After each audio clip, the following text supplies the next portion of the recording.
우리는 지난주까지 룻기 강의 말씀을 이제 부목사님과 함께 교대로 제가 말씀을 전하면서 이렇게 나누었습니다. 이제 오늘부터는 이 베드로전서 강의를 통해서 하나님께서 우리에게 주신 말씀을 또 나누고자 하겠습니다. 먼저 앞으로 우리가 이 수요예배 시간 동안 나눌 이 베드로전서를 택한 이유를 조금 간단하게 말씀드리고자 합니다. 먼저는 단순한 이유가 있습니다. 그것은 지난주까지 룻기라는 이제 구약의 말씀을 저희가 나누었기 때문에 이제는 구약을 말고 신약을 해봐야겠다라는 생각을 좀 해보게 되었습니다. 또 저랑 또 부모사님과 같이 말이죠. 그리고 지금 새벽 예배나 또 주일 예배 같은 경우에도 구약의 말씀으로 주로 우리가 말씀을 나누고 있습니다. 그래서 이 강의 본문 가운데 앞으로 수요 예배 말씀을 이 신약에서 그리고 베드로전서를 고르게 되었습니다. 그리고 제 개인적으로는 신약 가운데서 베드로전서를 이제 같이 말씀을 나누려고 한 이유가 있습니다. 그것은 이 신약의 다른 책에 비해서 우리 한국교회 다수의 성도님들에게 상대적으로 이 말씀이 낯설기 때문일 것입니다. 예를 들어서 복음서 같은 경우에는 예수님의 사역과 그 행적이 기록되어 있으니까 우리가 예전부터 또 지금도 많이 보고 있고 그것이 익숙합니다. 그리고 바울 서신 같은 경우에는 예수님의 사역에서 기독교 교리의 그 정수를 우리에게 잘 말해주고 또 그 정수를 지금까지 교회에서 잘 이야기해 주었습니다. 그래서 과거부터 지금까지 이 바울 서신의 그 중요성을 계속 또 목회자님들이 이야기를 했죠. 그래서 이 말씀들은 사실은 오늘날 성도들에게 또 익숙할 것입니다. 하지만 이 베드로전서 같은 이 공동서신은 다른 책과는 달리 우리에게 다른 이 복음서나 바울 서신보다는 조금 낯선 경우가 있습니다. 그것은 이제 많은 설교자가 이야기하기를 설교자조차도 그 말씀에 익숙하지 않고 그래서 다른 말씀보다도 이 교회 강단에서 그 말씀이 잘 전해지지 않았기 때문이라 이렇게 많은 설교자들이 이야기를 하고 있습니다. 그리고 이것은 성도이며 여기 앞에 있는 저에게도 마찬가지인 것 같습니다. 하지만 모든 성경은 하나님의 감동으로 된 것으로 우리를 하나님의 사람으로 온전케 한다고 말씀하셨습니다. 우리가 어떤 음식을 사실은 가려서 먹을지라도 이 말씀은 가려서는 안 될 것입니다. 특히 베드로전서는 이 세상에 있는 교회들을 향해서 우리 성도에게 향해서 하나님의 귀한 말씀, 적신한 필요한 말씀을 우리에게 증거해주고 있습니다. 따라서 우리는 하나님 말씀이 소외되는 것을 막아야 되고 또 이 말씀을 통해서 우리가 더욱더 온전케 되기를 소망합니다. 이제 이 베드로전서 말씀을 이제 차근차근 보도록 하겠습니다. 우리 본문 1장 1절 말씀을 다시 한번 읽어보겠습니다. 시작. 예수 그리스도의 사도 베드로는 본도, 갈라디아, 갑바도기아, 아시아와 비두니아에 흩어진 나그네. 네. 베드로전서는 아까 제가 말씀드린 바울 서신처럼 그 편지의 형태를 띠고 있습니다. 즉 편지니까 앞에 어떤 말이 있을까요? 인사를 하는 그 인사말이 있습니다. 그런데 그 인사말에서 가장 먼저 등장해야 할 것은 사람의 이름, 그 편지를 보낸 사람의 이름입니다. 그래서 본문 1절을 보니까 이 편지, 베드로전서를 쓴 사람을 베드로는 자기 자신이라고 밝히고 있습니다. 그런데 이 베드로가 자신의 이름 앞에 이러한 수식어를 붙입니다. 예수 그리스도의 사도라고 말이죠. 이러한 수식어, 주님의 사도, 예수 그리스도의 사도, 이러한 수식어를 사실은 이 베드로만 사용하지 않았습니다. 바울도 사실은 이 서신에 보면은 그 사도라는 말이 굉장히 많이 나오고 있고 사실은 거의 나오고 있다는 것을 볼 수가 있습니다. 그런데 이 바울의 경우 갈라디아서 1장 1절을 보면은 이렇게 자신을 소개하고 있습니다. 사람들에게 난 것도 아니요 사람으로 말미암은 것도 아니요 오직 예수 그리스도와 그를 죽은 자 가운데서 살리신 하나님 아버지로 말미암아 사도된 바울. 네, 베드로에 비해서는 엄청나게 장황하게 긴 것을 저희가 볼 수가 있겠습니다. 그런데 반면에 이 베드로를 보시면은 예수 그리스도의 사도라고 짤막하게 너무나 간단하게 이야기를 하고 있죠. 이것은 둘 다 물론 하나님의 사도이지만 이 바울과 베드로의 그 당대의 위치가 달랐기 때문입니다. 바울은 어떤 사람이었죠? 베드로와 달리 예수님과 같이 다니지 않은 그런 사람이었습니다. 그리고 오히려 처음에는 믿는 자들을 핍박했던 이 자였죠. 그렇기 때문에 이 바울은 자신이 사도가 된 것을 이 베드로처럼 그렇게 간단하게 이야기할 수가 없었을 것입니다. 하지만 베드로는 어떻습니까? 이 바울과 달리 길게 굳이 얘기하지 않아도 거의 모든 사람이 다 알고 있었을 것입니다. 그가 바로 예수님의 12제자요 사도라는 것입니다. 그래서 또 이러한 베드로의 입지는 초대교회 안에서도 확고했습니다. 그는 초대교회 기둥 같은 자였죠. 기둥 같은 자, 이런 말은 사실 베드로 스스로 한 것이 아니죠. 바울이 이 베드로를 향해서 또 요한을 향해서 또 야고보를 향해서 기둥 같은 자라고 이야기를 했습니다. 즉 오늘 본문에서 베드로가 자신을 간단하게 이렇게 소개한 것은 베드로가 당시에 그 초대교회의 지도자 역할에 있었기 때문이었습니다. 그런데 베드로가 이 편지에서 자신을 예수 그리스도의 사도라고 한 것은 단지 이 편지를 보낸 사람이 보낸 것이 아님을 말씀하고 있습니다. 사도란 말은 단순히 소식을 전달하는 자, 이제 그것을 의미하는데요. 이것은 단순한 의미죠. 하지만 예수님께서 12사도를 택하실 때 그들에게 역할을 맡기셨습니다. 그래서 마가복음 3장에 보시면 예수님께서는 그들을 이 12제자를 세우실 때 권능을 주셨다 이렇게 말씀을 하고 있습니다. 즉 이 사도란 존재는 예수님께서 주신 그 권능, 그로 인한 그 예수님의 권위가 그들에게 위임받았다 이 뜻인 것입니다. 그래서 베드로가 예수 그리스도의 사도로서 이 편지를 보낸 것은 단지 그의 말, 이 사람의 말이 아닌 것입니다. 이 편지는 그가 사도로서 주님께 위임받아 기록한 하나님의 말씀인 줄 믿습니다. 그러므로 이 편지를 받는 교회들은 이 말씀이 베드로가 적었지만 사실은 주님의 권위 아래에 있다는 것을 알았을 것입니다. 그리고 지금 이 말씀을 보고 있는 우리 또한 이 말씀이 주님의 사도로서 위임을 받은 그의 편지로서 교회를 향한 하나님의 말씀인 것을 우리는 믿고 이 말씀을 볼 수가 있습니다. 이제 다시 1절 말씀을 제가 보겠습니다. 이 편지는 여러 교회를 향해서 쓴 서신입니다. 그 편지의 이제 그 대상을 보시면 본도, 갈라디아, 갑바도기아, 아시아와 비두니아 이렇게 5개의 지역으로 이렇게 되어 있습니다. 이 5지역의 성도들에게 이 베드로가 이 편지를 보낸 것이죠. 우리가 그런데 바울 서신을 보시면 고린도전서, 로마서, 갈라디아서처럼 어느 특정한 교회를 향해서 바울이 편지를 보낸 것을 우리가 볼 수가 있습니다. 그런데 이 반면에 이 베드로전서를 보시면은 이렇게 여러 개 교회들에게 성도들에게 편지를 보낸 것을 우리가 볼 수 있죠. 이러한 베드로의 편지를 받은 대상을 지도로 보시면 이렇습니다. 지금의 소아시아 지역인데요. 지금의 이 터키에 있는 것을 우리가 알 수 있습니다. 지도를 보시면 맨 위부터 본도, 비두니아, 아시아, 갈라디아, 갑바도기아 이렇게 위치하고 있는 것을 저희가 볼 수 있습니다. 그런데 이 지역들은 당시에 로마의 영향 아래 있었던 그 지역들, 그 도시들이었습니다. 그래서 이 도시들은 번창했지만 사실 그 도시에 살고 있었던 이 그리스도인들은 번창하지 못하고 그들은 핍박을 받았습니다. 왜냐하면 로마 안에 그 도시들이 이 기독교인의 삶과는 정반대로 세속화되었기 때문입니다. 그 도시의 이 사람들은 로마의 우상들, 그 신들을 섬겼습니다. 그리고 세력과 탐닉을 추구하는 그러한 로마의 악한 문화가 그들 도시 속에 자리 잡고 있었죠.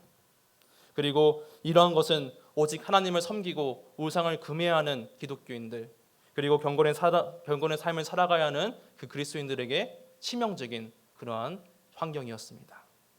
따라서 그 당시 세상의 보기에 기독교는 어떠했습니까? 그리스도인의 보기에는 어떠했습니까? 바로 기독교를 정상이 아니라 비정상적인 사람들로 보았던 것입니다. 그리고 오늘 말씀에 쓰일 당시 이 네로 황제라는 사람이 이 로마를 다스리고 있었습니다. 긴 말씀을 드리지 않아도 이 네로 황제가 얼마나 이 역사상으로 또 우리 교회사에서 폭군이었는지 잘 알고 계실 것입니다. 베드로전서가 쓰일 당시 바로 이 네로 황제가 있었던 것이었죠. 하지만 오늘 베드로가 편지를 쓸 당시 우리가 생각하는 그 네로의 극심한 박해, 그것이 있지는 않았습니다. 본격적으로 기독교 박해가 이 로마에서 이루어진 것은 이제 역사적으로 볼 때 네로가 있을 당시 로마의 대화재부터였다고 합니다. 이때 로마의 시내가 3분의 2가 완전히 불타서 또 3분의 1밖에 남지 않았다고 이제 역사가들은 기록하고 있습니다. 그런데 이러한 화재 때문에 많은 사람들이 이 네로에 대해서 원성을 날렸습니다. 그렇기 때문에 이 네로는 자신의 정치적인 책임을 무마시키기 위해서 기독교인들에게 그것을 뒤집어 쓰게 한 것이죠. 그래서 기독교인들을 죽이고 그들을 핍박했던 것이었습니다. 그리고 그것으로 이 로마의 대화재부터 본격적인 이 기독교 박해가 로마에서 시작된 것이었죠. 그런데 오늘 베드로가 이 편지를 쓸 당시에는 이 로마의 대화재 사건 이전이었습니다. 그래서 우리가 생각하는 이 네로의 사람을 죽이거나 핍박하는 그런 극심한 박해가 아직 소아시아 성도들에게는 있지 않았던 것이죠. 하지만 우리가 생각할 것이 있습니다. 이미 그 전부터 로마 아래 이 세속화된 도시 아래에는 이 성도들은 사회 곳곳에서 박해를 받았다라는 것입니다. 물론 나중에 대놓고 박해가 있던 그 환경은 아니었지만 세상 속에서 이 성도들은 이 세상의 박해를 받고 사회 곳곳에서 여러 가지 극심한 고난을 받았다는 것을 우리는 베드로전서 말씀을 통해서 알 수가 있습니다. 이것에 대해서 사실은 여러 가지 말씀이 있지만 한 가지 말씀만 대표로 보도록 하겠습니다. 베드로전서 4장 3에서 4절 말씀을 우리 함께 읽어보겠습니다. 시작.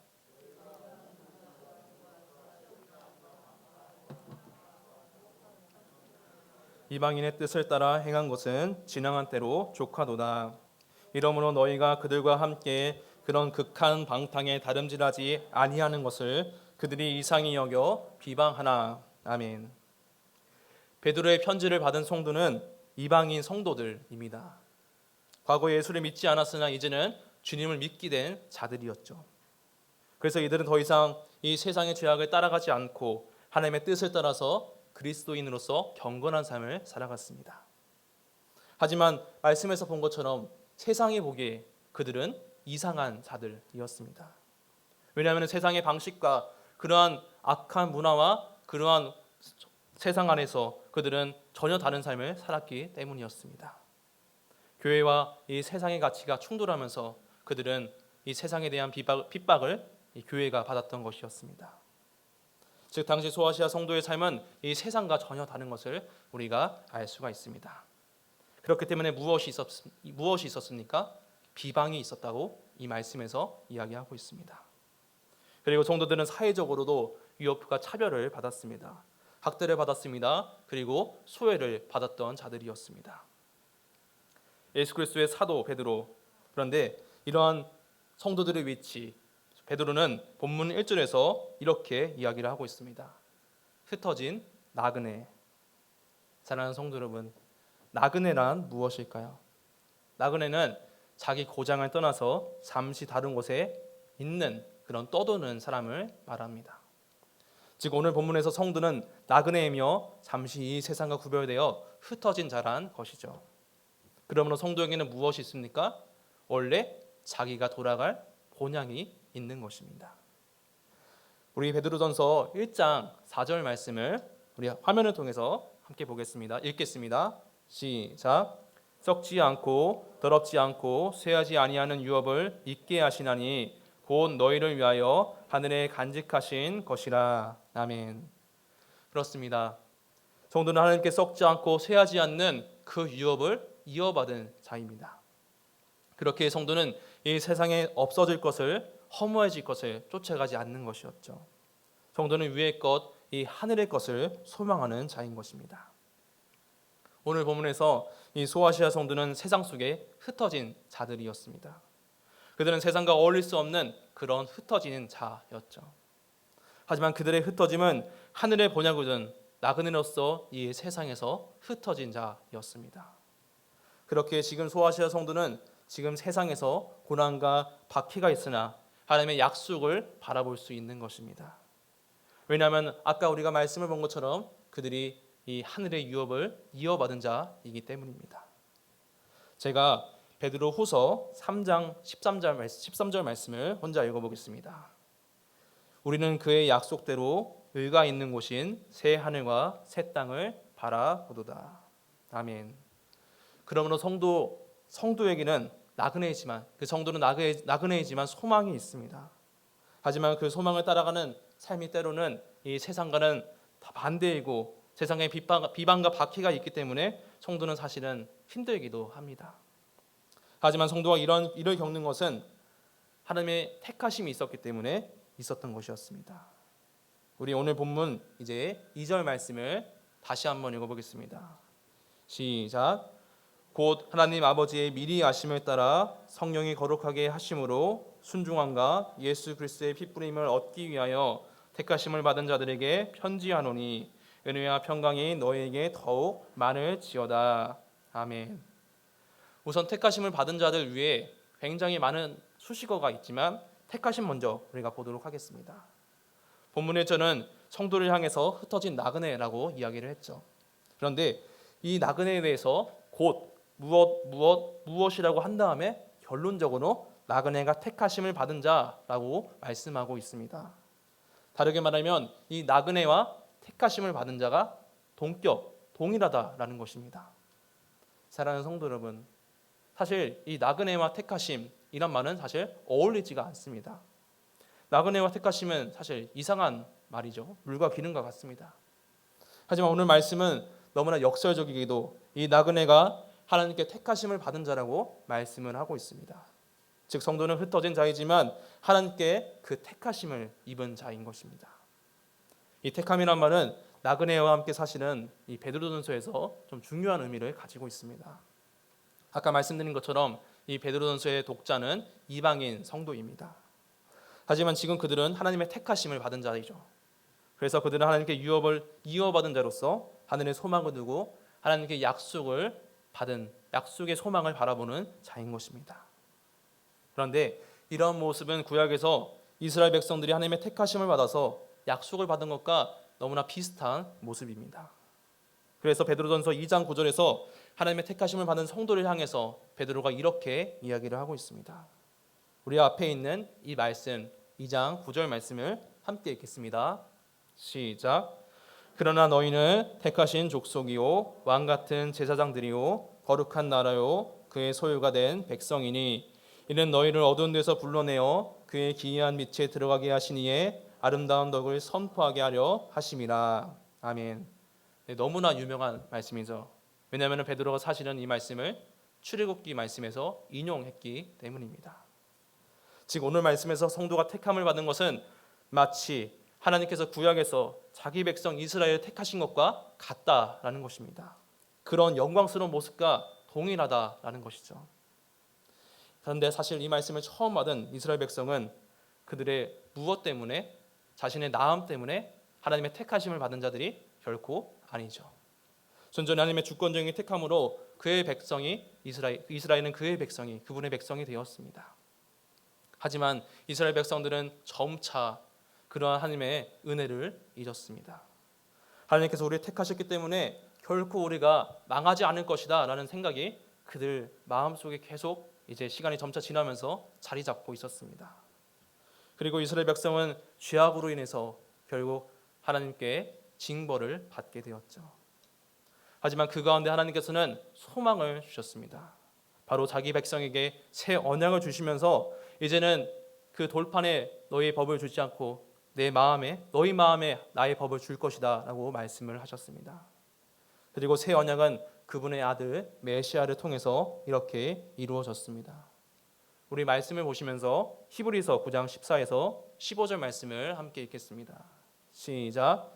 하물며 영원하신 성령으로 말미암아 흠 없는 자기를 하나님께 드린 그리스도의 피가 어찌 너희 양심을 죽은 행실에서 깨끗하게 하고 살아계신 하나님을 섬기게 하지 못하겠느냐.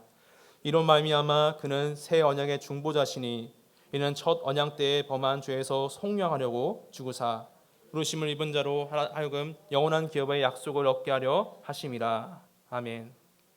그렇습니다.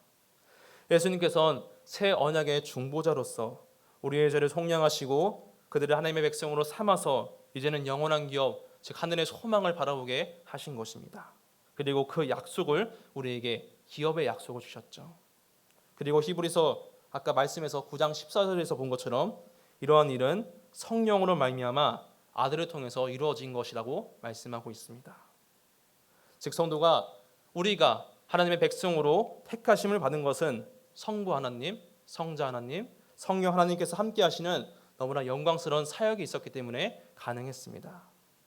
그리고 오늘 본문 2절에 나오는 이 성도의 택하심에는 이러한 삼위 하나님의 개입이 있는 것을 우리는 볼 수가 있습니다.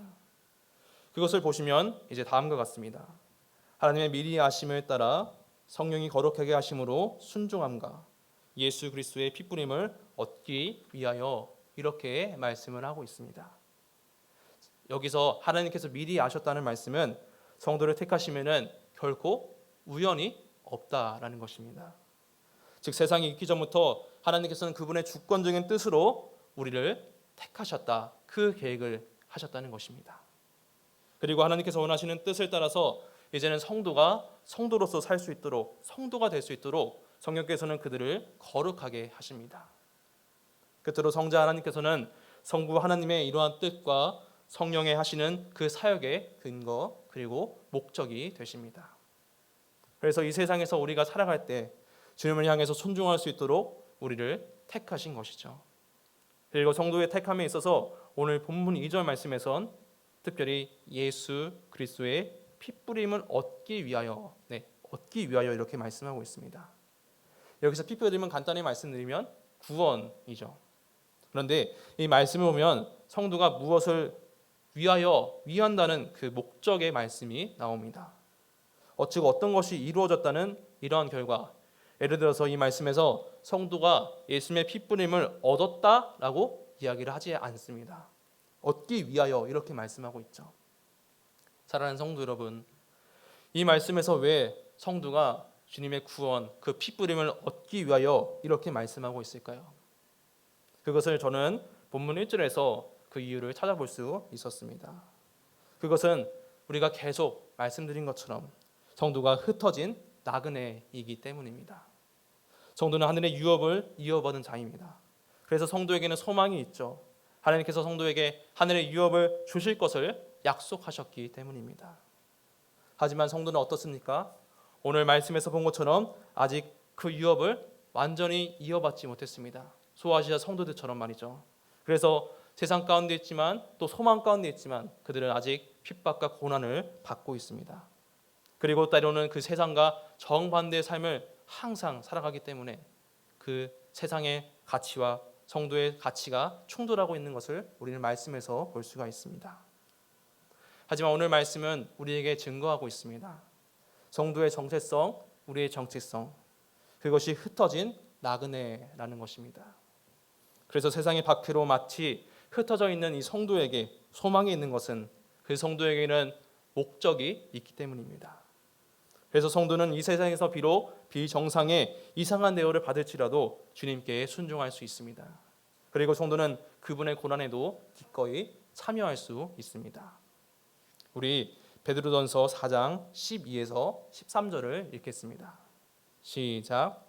사랑하는 자들아, 너희를 연단하려고 오늘 불시험을 이상한 일 당하는 것 같이 여기지 말고 오히려 너희가 그리스도의 고난에 참여하는 것으로 즐거워하라.